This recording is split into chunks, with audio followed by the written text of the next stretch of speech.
Lalit Modi present మనందరం IPL చూస్తున్నామన్నా and అలాగే IPL అనేది ఉంది అన్న దానికి రీజన్ ఎవరంటే లలిత్ మోడీ. ఎందుకో తెలుసా? ఐపీఎల్ ఇంట్రొడ్యూస్ చేసిన వ్యక్తి ఎవరో కాదు, లలిత్ మోడీ. ఇతను ఇంట్రొడ్యూస్ చేసిన ఈ ఐపీఎల్ వల్ల చాలా మంది క్రికెటర్స్ కి లైఫ్ దొరికింది అండ్ మన ఇండియాలో ఉన్న యంగ్ క్రికెటర్స్ కి మన ఇండియన్ టీమ్ లో ఆడే అవకాశం కూడా దక్కింది. ఒకప్పుడు మన ఇండియాలో ఉన్న పెద్ద పెద్ద బిజినెస్ మ్యాన్స్, యాక్టర్స్ ని ఒప్పించి ఐపీఎల్ టీమ్స్ ని కొనిపించి ఐపీఎల్ కి చైర్మన్ గా వ్యవహరించిన లలిత్ మోడీ ప్రజెంట్ ఇప్పుడు ఐపీఎల్ లో ఎందుకు లేడు? అసలు లలిత్ మోడీ నిజంగానే ఐపీఎల్ ద్వారా వేల కోట్లు మింగేశాడా? అసలు ఇంతకీ లలిత్ మోడీ ప్రజెంట్ ఎక్కడున్నాడు? అండ్ అలాగే లలిత్ మోడీ చేసిన ప్రతి ఒక్క ఐపీఎల్ స్కామ్ గురించి మనం ఈ వీడియోలో క్లియర్ గా తెలుసుకుందాం. వెళ్ళే ముందు మీ అందరికీ ఒక ఇంపార్టెంట్ విషయం చెప్పాలి. మీలో చాలా మంది యూఎస్లో ఎంఎస్ చేయాలనుకుంటారు, బట్ మీరు ఏ కన్సల్టెన్సీని కన్సల్ట్ అయినా కూడా వాళ్ళు ఎక్కువగా డబ్బులు ఛార్జ్ చేస్తూ ఉంటారు. అలాంటి వాళ్ళ కోసమే bridge 360 is the best choice. ఎందుకంటే బ్రిడ్జ్ 360 అనేది ఒక నాన్ ప్రాఫిటబుల్ ఆర్గనైజేషన్ కాబట్టి వీళ్ళు మీకు జీరో కన్సల్టీ ఫీని తీసుకుంటారు. అది మాత్రమే కాకుండా బ్రిడ్జ్ 360 అనేది వేరియస్ యూనివర్సిటీస్తో టైఅప్ అయి ఉంది కాబట్టి మీకు చాలా అంటే చాలా లో ట్యూషన్ ఫీతో యూనివర్సిటీస్లో అడ్మిషన్ కూడా వస్తుంది. అండ్ మోర్ ఓవర్ బ్రిడ్జ్ 360ని రన్ చేసే వాళ్ళు ఎవరంటే మోర్ దెన్ 25 years కంటే ఎక్కువ ఎక్స్పీరియన్స్ ఉన్న ఎక్స్పర్ట్స్. అంతేకాకుండా బ్రిడ్జ్ 360 అనేది చాలా యూనివర్సిటీస్తో టైఅప్ అయి ఉంది కాబట్టి మీకు లో ట్యూషన్ ఫీలోనే మంచి యూనివర్సిటీలో అడ్మిషన్ కూడా వస్తుంది. కేవలం అది మాత్రమే కాకుండా వీళ్ళు మీకు మెరిట్ బేస్లో స్కాలర్షిప్ ని కూడా ప్రొవైడ్ చేస్తారు. సో ఒకవేళ మీరు కనుక యూఎస్ లో చాలా లో ట్యూషన్ ఫీతో మీరు కనుక మంచి యూనివర్సిటీలో ఎంఎస్ చేయాలనుకుంటే మాత్రం bridge 360 is the best choice. So వీళ్ళకి సంబంధించిన వెబ్సైట్ అండ్ అలాగే వీళ్ళ కాంటాక్ట్ డీటెయిల్స్ అన్ని నేను కింద డిస్క్రిప్షన్ లో అండ్ అలాగే కామెంట్ బాక్స్ లో పిన్ చేసి ఉంచుతాను.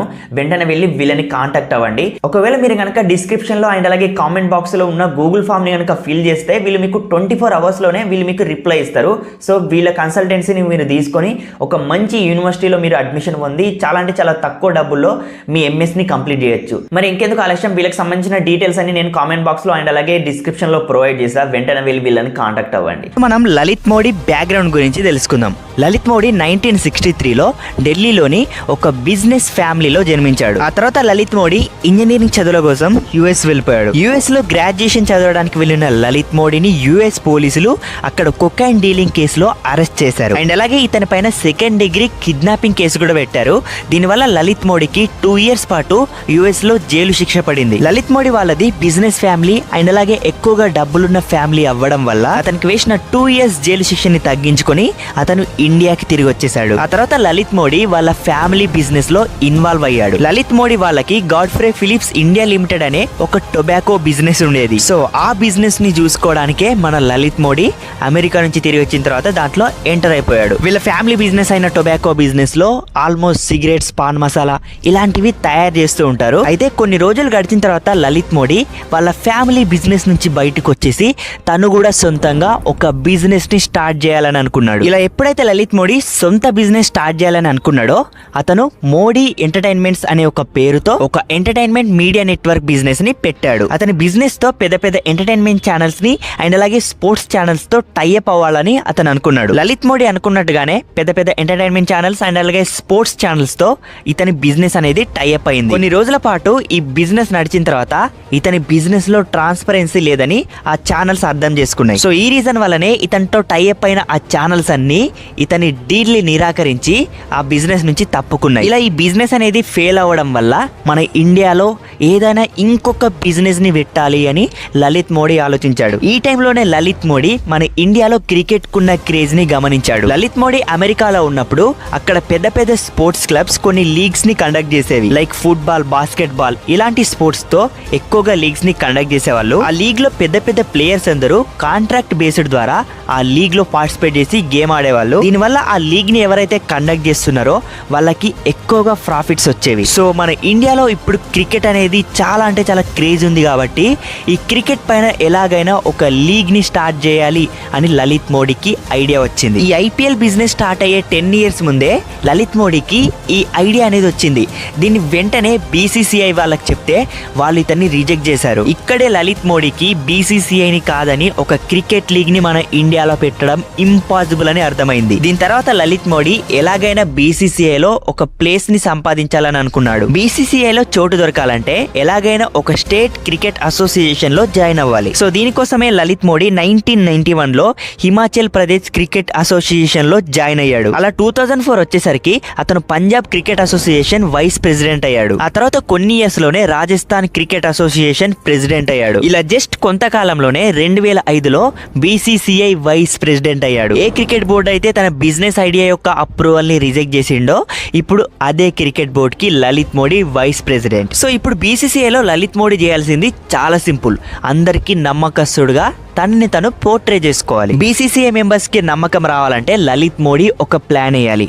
ఇక్కడే లలిత్ మోడీ బీసీసీఐ యొక్క అడ్వర్టైజ్మెంట్స్ మీద ఫోకస్ చేశాడు. అతని ఐడియాస్ తో బీసీసీఐకి అడ్వర్టైజ్మెంట్ ద్వారా కోట్లల్లో రెవెన్యూ తెచ్చి పెట్టేలాగా చేశాడు. ఇలా బీసీసీఐలో బోర్డ్ మెంబర్స్ తో డిస్కషన్ తీసుకునే డెసిషన్స్ అన్ని ప్రజెంట్ తను ఓన్ గా తీసుకునే స్థాయికి ఎదిగాడు. సో దీనికి రీజన్ ఏంటంటే బీసీసీఐ బోర్డ్ మెంబర్స్ లలిత్ మోడీని చాలా సపోర్ట్ చేసేవాళ్ళు అండ్ అలాగే చాలా బిలీవ్ చేసేవాళ్ళు. సో ఈ టైంలోనే లలిత్ మోడీ తన దగ్గరున్న ఐపీఎల్ బిజినెస్ ఐడియాని బీసీసీఐ ముందుంచాడు. ఒకవేళ ఐపీఎల్ కనుక స్టార్ట్ చేస్తే బీసీసీఐకి చాలా మొత్తంలో రెవెన్యూ వస్తుందని వాళ్ళకి చెప్పాడు. సో దీని కారణం వల్ల BCCI board members IPL start చేయడానికి గ్రీన్ సిగ్నల్ ఇచ్చారు. ఇక్కడే ఐపీఎల్ జర్నీ అనేది స్టార్ట్ అయింది.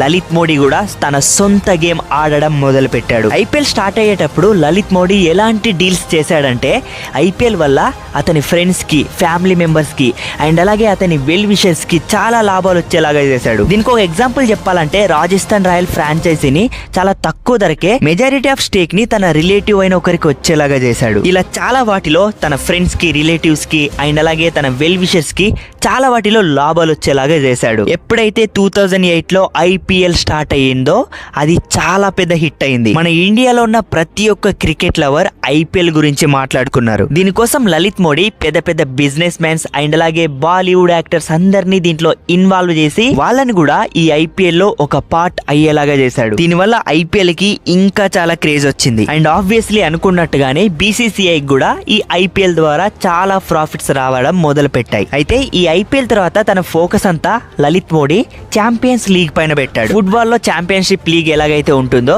క్రికెట్ లో కూడా సిమిలర్ అలాంటి లీగ్ ని తీసుకురావాలనే పేరుతో ఈ ఛాంపియన్షిప్ లీగ్ ని తీసుకొచ్చాడు. ఆల్ ఓవర్ మన కంట్రీలో జరుగుతున్న ఐపీఎల్ లాంటి వేరే లీగ్స్ లో ఉన్న పెద్ద పెద్ద టీమ్స్ అన్నింటినీ ఈ ఛాంపియన్షిప్ లీగ్ లో ఆడడానికి అతను వీలు కల్పించాడు. కానీ ఐపీఎల్ లాగా ఇందులో లలిత్ మోడీకి సక్సెస్ ఎక్కువ రోజులు కనిపించలేదు. ఆ తర్వాత కొచ్చి టస్కర్స్ కేరళ అనే ఒక ఐపీఎల్ ఫ్రాంచైజీ బీట్ ఆర్ఎస్డబ్ల్యూ రెండెడ్ స్పోర్ట్స్ వరల్డ్ ని విన్ అయింది. ఆ టైంలో ఆర్ఎస్డబ్ల్యూ కో ఓనర్ ఎవరంటే సునందా పుష్కర్. ఈ సునందా పుష్కర్ ఎవరంటే ఆ టైంలో ఎక్స్టర్నల్ మినిస్టర్ గా ఉన్న శశి తరూర్ కి క్లోజ్ ఫ్రెండ్. ఆ తర్వాత వీళ్ళిద్దరు భార్య భర్తలు కూడా అయ్యారు అనుకోండి. యాక్చువల్లీ ఈ డీల్ అనేది ఒక అన్క్లోజ్డ్ డీల్, కానీ దీన్ని లలిత్ మోడీ సింపుల్ గా ఒక ట్వీట్ చేసి దీన్ని డిస్క్లోజ్ చేసేసాడు. దీని తర్వాత కొచ్చి టస్కర్స్ టీమ్ ని తన పవర్ యూజ్ చేసి ఆ టీమ్ ని తీసుకున్నాడని శశి తరూర్ మీద చాలా అంటే చాలా ఆరోపణలు వచ్చాయి. దీని వల్లనే శశి తరూర్ తన ఎక్స్టర్నల్ మినిస్టర్ పదవిని కూడా కోల్పోయాడు. ఈ టైంలోనే మన లలిత్ మోడీకి కష్టాలు స్టార్ట్ అవ్వడం మొదలయ్యాయి. లలిత్ మోడీ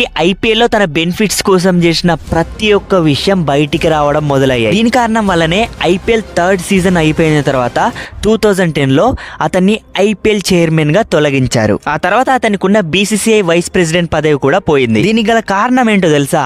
బీసీసీఐ లలిత్ మోడీ పైన టోటల్ 22 ఆరోపణలు చేసింది. దాంట్లో మెయిన్వి ఏంటంటే తన ఫ్యామిలీ మెంబర్స్ కి, రిలేటివ్స్ కి అనుకూలంగా అండ్ అలాగే ఎక్కువగా బిజినెస్ అయ్యేలా చేయడం అండ్ అలాగే ఐపీఎల్ ని తన సొంత ప్రయోజనాల కోసం వాడుకోవడం అండ్ అలాగే మనీ లాండరింగ్, ఇలా చాలా ఆరోపణలు చేసింది. ఆ తర్వాత లలిత్ మోడీ పైన ఎన్ఫోర్స్మెంట్ డైరెక్టరీ అంటే ఈడీ ఇతని పైన ఇన్వెస్టిగేషన్ స్టార్ట్ చేసింది. ఆ ఇన్వెస్టిగేషన్ లో ఎలాంటి ఆరోపణలు వచ్చాయంటే ఐపీఎల్ ని తన సొంత ప్రయోజనాల కోసం వాడుకొని ఆ లాభాల్ని వేరే కంట్రీస్ లో ప్రాపర్టీస్ కొనడానికి యూజ్ చేసుకున్నాడని, అలాగే 2009లో బీసీసీఐ ఐపీఎల్ నిర్వహణ కోసం 240 crores సౌత్ ఆఫ్రికాకి క్రెడిట్ చేయాలని అనుకుంది. అయితే అంత పెద్ద మొత్తంలో మనీని వేరే కంట్రీకి ట్రాన్సాక్షన్ చేయాలంటే ఆర్బీఐ పర్మిషన్ తీసుకోవాలి. కానీ అప్పుడు వైస్ ప్రెసిడెంట్ గా ఉన్న లలిత్ మోడీ ఆర్బీఐ పర్మిషన్ లేకుండానే తను ఇల్లీగల్ ట్రాన్సాక్షన్స్ చేశాడు. ఆ తర్వాత లలిత్ మోడీ పైన వచ్చిన మెయిన్ ఆరోపణలు ఏంటంటే వరల్డ్ స్పోర్ట్స్ గ్రూప్ WSG 2008లో ఐపీఎల్ 10 years రైట్స్ ని WSG కి BCCI ఇచ్చింది. ఆ తర్వాత WSG సోనీతో డీల్ కుదుర్చుకొని IPL బ్రాడ్కాస్టింగ్ కోసం సోనీనే అఫీషియల్ ఛానల్ గా వాడుకుంది. దీనికోసం సోనీ WSG కి 420 కోట్ల రూపాయల్ని ఫెలిసిటేషన్ ఫీ కింద ఇచ్చింది. కానీ దీనిపైన WSG BCCI కి ఎలాంటి ఎక్స్ప్లెనేషన్ ఇవ్వలేదు. ఎందుకంటే ఆ 420 కోట్లు ఇప్పించింది లలిత్ మోడీయే అని BCCI కి అర్థమైంది. అండ్ అతను ఇప్పించిన 420 crores లో దాంట్లో కమిషన్ కూడా లలిత్ మోడీకి వచ్చిందని ఆరోపణలు కూడా ఉన్నాయి. ఇలా ఇన్ని స్కామ్స్ చేసినందువల్ల లలిత్ మోడీ పైన చాలా ఆరోపణలు వచ్చాయి. తను ఇండియాలోనే ఉంటే బుక్ అయిపోతాడని అర్థం చేసుకున్న లలిత్ మోడీ వెంటనే అందరూ స్కామర్స్ లాగా లండన్ పారిపోయాడు. ఆ తర్వాత లలిత్ మోడీ పైన చాలా అంటే చాలా వారెంట్స్ వచ్చాయి. నాన్ బెయిలబుల్ కేసెస్ కూడా పడ్డాయి. బట్ ఫారిన్ ఇన్వెస్టిగేటర్స్ కూడా లలిత్ మోడీని ఏం చేయలేకపోయారు. కానీ లలిత్ మోడీని ఆ కంట్రీ నుంచి వేరే కంట్రీకి వెళ్ళనివ్వకుండా అతని పాస్పోర్ట్స్ ని రద్దు చేసేశారు. IPL ని స్థాపించి 1000 కోట్లు స్కామ్ చేసిన లలిత్ మోడీ ప్రజెంట్ ఇప్పుడు లండన్ లో హాయిగా ఉన్నాడు. సో ఇది ఫ్రెండ్స్ మన లలిత్ మోడీ చేసిన IPL స్కామ్ వీడియో. ఈ వీడియో మీకు నచ్చిందని అనుకుంటున్నా. మరి మీరు IPL చూస్తున్నారా? మీకు ఏ IPL టీం అంటే ఇష్టమో కింద కామెంట్ చేయండి. అండ్ ఈ వీడియో నచ్చితే వీడియోకి ఒక లైక్ ఇచ్చుకోండి. మళ్ళీ వచ్చే ఒక ఇంట్రెస్టింగ్ వీడియోతో మీ ముందుంటా. అంతవరకు సెలవు. See you next time.